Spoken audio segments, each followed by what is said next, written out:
I never brought up really and never really discussed why you were not at Kobe Bryant's memorial service. I never really brought up or discussed. What? I never brought it up, but you're bringing it up now?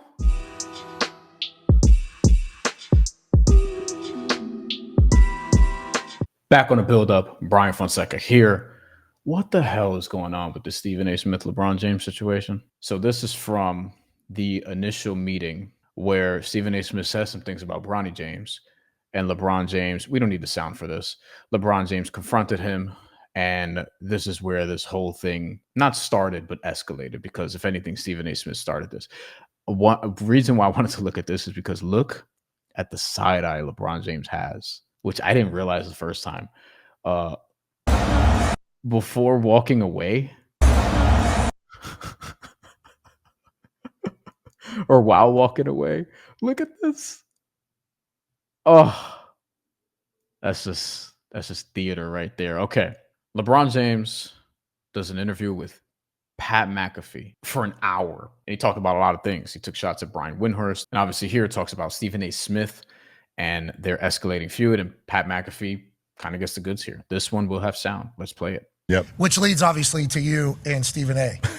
It's courtesy of ESPN. Hey, legit, that feels like a moment that had been brewing for a long time. He's like on a Taylor Swift tour run right now. Oh, yeah. Yeah, we're watching it. Yep. A Taylor Swift tour run. Not a bad line. We're all seeing it. Oh, yeah. You're seeing it as well. No, he literally, it started off with, I didn't want to address it. Yeah, sure. I didn't want to address it. I wasn't going to address it. But since the video came out, I feel the need to address it. You would be not to talk about it. Are you kidding me? If there's one person that couldn't wait to the video to drop so you could address it, it's your ass. Like, seriously, it's, and like he completely like missed the whole point.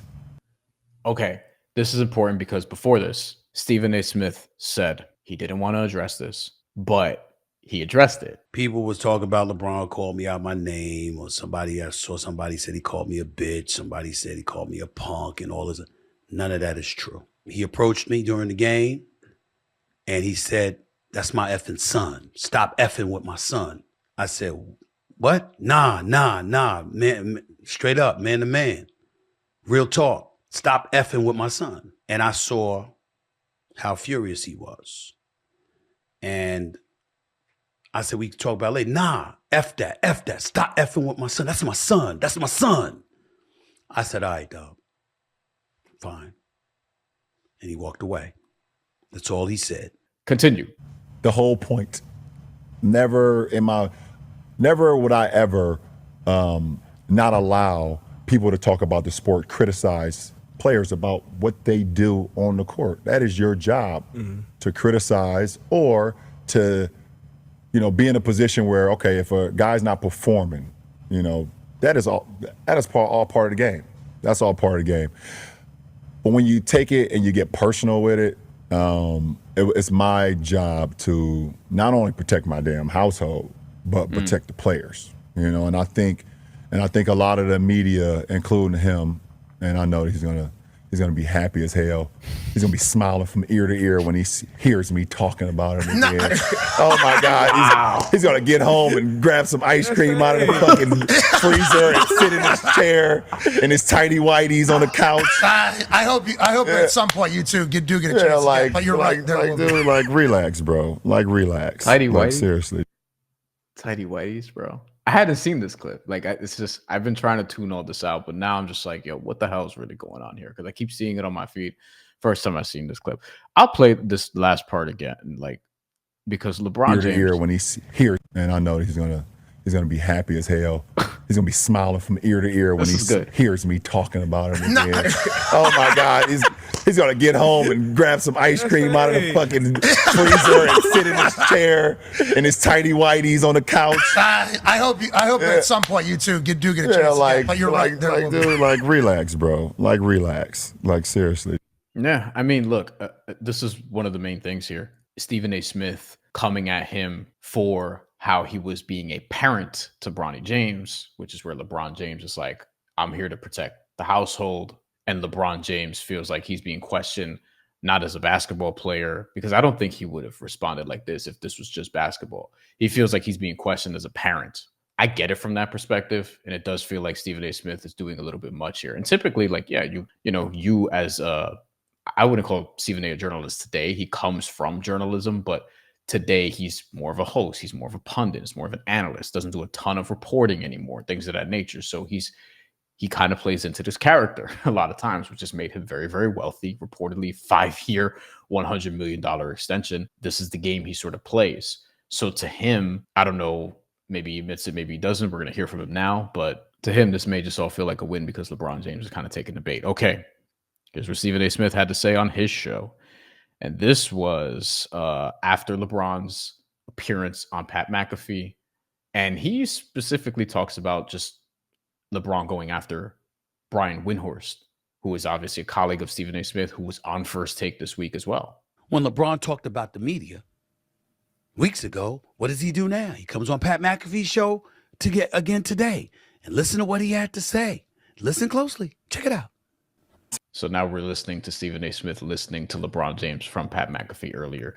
This is the part where he talks about Brian Windhorst. And I just want to say, if you know Stephen A. Smith and you've been listening to him for years, even predating becoming a national star, when you were listening to him like me on New York radio in the 2000s as a kid, when he has his delivery and he's ramping up, you know that he's going to deliver with force his point as this progresses. Let's listen. I see a lot of shit too. Like I seen Brian Windhorst on one of these shows not too long ago. Like Wendy. Yeah, you played over high school. Wendy, you guys played together in high school. Yeah, right? He was on your high school. This guy was like, says he's like my best friend. These guys are just weird. I have worked with Brian Windhorst for years. Here it comes. Never once did he say that LeBron was a best friend. A matter of fact, years earlier, it was LeBron who sat in front of the microphones and said, probably nobody knows me better than Brian Windhorst, who's been covering me since I was in junior high school. But that's how he talked about him. Brian Windhorst is an exceptional commentator who does a phenomenal job for ESPN. Cosign. My show, Get Up, NBA Today, Sports Centers, goes and covers the game.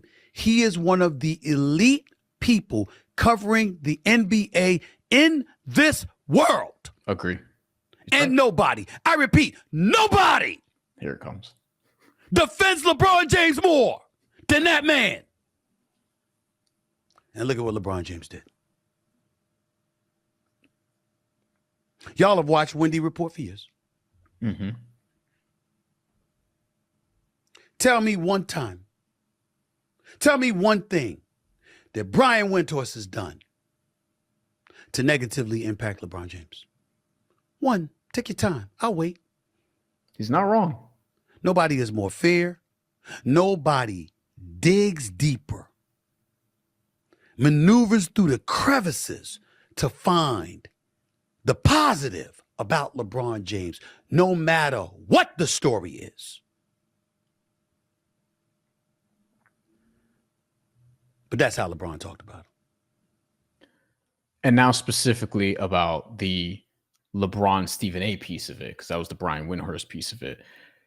There was a response on First Take the morning after the Pat McAfee interview. We're going to hear that too, and then we'll react to all of it. Just want to point out, though, like in both instances, we have imperfect characters here. We all are imperfect. So to me, this is not even about taking sides or whatever the case may be. This is more about like how did this get to this point and how it continues to escalate. Just weird. But here we go. I suggest that he be happy with the things that I haven't brought up. This is from First Take on ESPN. Thursday morning, Stephen A. Smith. I never brought up really and never really discussed why you were not at Kobe Bryant's memorial service.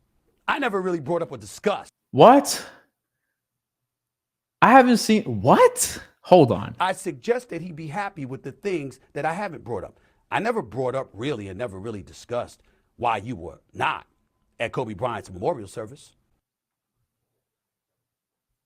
I never brought it up, but you're bringing it up now?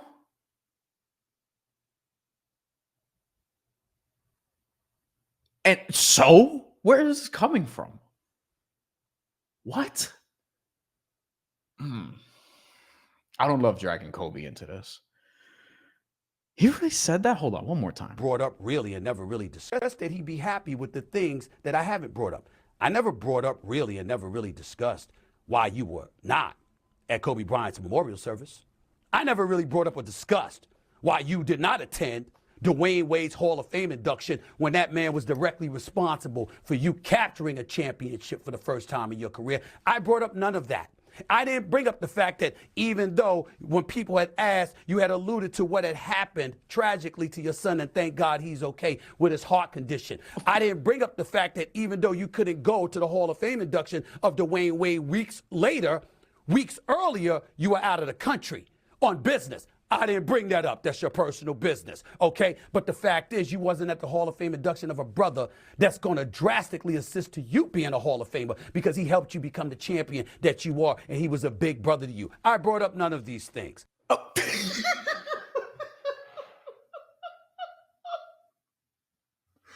I didn't bring up any of these things, but I'm going to bring them up right now. What? This is so stupid. It doesn't need to get here. It just doesn't need to get here. Let's finish. Let's finish. I brought up none of these things. But LeBron James, at the end of the day, wants to come at me. And he's walking around pouting. Why would he be pouting? The man is 22. He is universally recognized as the Mount Rushmore of basketball. He is unquestionably one of the greatest players to have ever played basketball. Facts. I have him top 2. Stab me in the chest. Crucify me. Throw me in jail. Of the thousands upon thousands of players who have played in NBA history, I have this man number 2 overall in the history of basketball, despite Kareem Abdul-Jabbar being a 19-time All-Star, a 6-time champion, a 6-time league MVP. It was the greatest, the most trusted move, offensive move in NBA history with the skyhook. I still had him ahead of Kareem Abdul-Jabbar. It's not enough. So much so that you go this route. It's very unfortunate that he has done this. It's very unfortunate that he has tried to ostracize me amongst the NBA community and the sports world and beyond, talking about how I talk about I'm pooping on the players and all of this other stuff. They don't bring up all the time we praise the players. I applaud them when they win. I criticize them when they're messing up in an effort to make sure that you don't do it again. I'm not wishing anybody to fail, but I have to call it how I see it because I have an audience to answer to.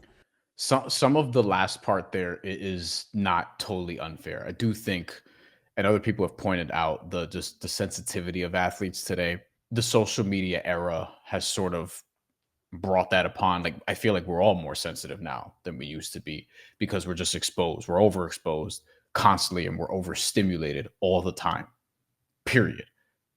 I think that is really the roots of a lot of this. I don't think it's fair to bring up Kobe or the Dwayne Wade stuff here. Like, I don't know what purpose did that serve other than, I mean, just Stephen A being Stephen A and just sort of needling at LeBron James more and just making it even more personal. That man put his hands on me, I would have immediately swung on him. Immediately. I've seen that video before. I don't know if oh no. No. If we have film of that, we can't really go there, in my opinion. Here we go. Unedited too.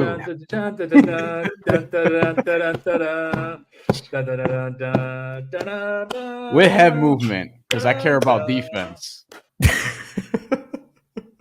I hope that we don't all have to pick feuds with athletes to sort of get ahead, to make real money. I feel like we could still do our jobs responsibly. Don't think Stephen A. Smith should have said what he said after the initial confrontation. The confrontation happens, whatever. I feel like you could have went another direction with that. But to say like you would have done this, that, and the third, and just bringing up all this stuff now and just the back and forth, it's just nasty. And I just don't feel like we need this right now. I don't. But let me know what you think. Like, comment, and subscribe. And we'll talk again very, very soon. Thanks for the support, and see you on the next one.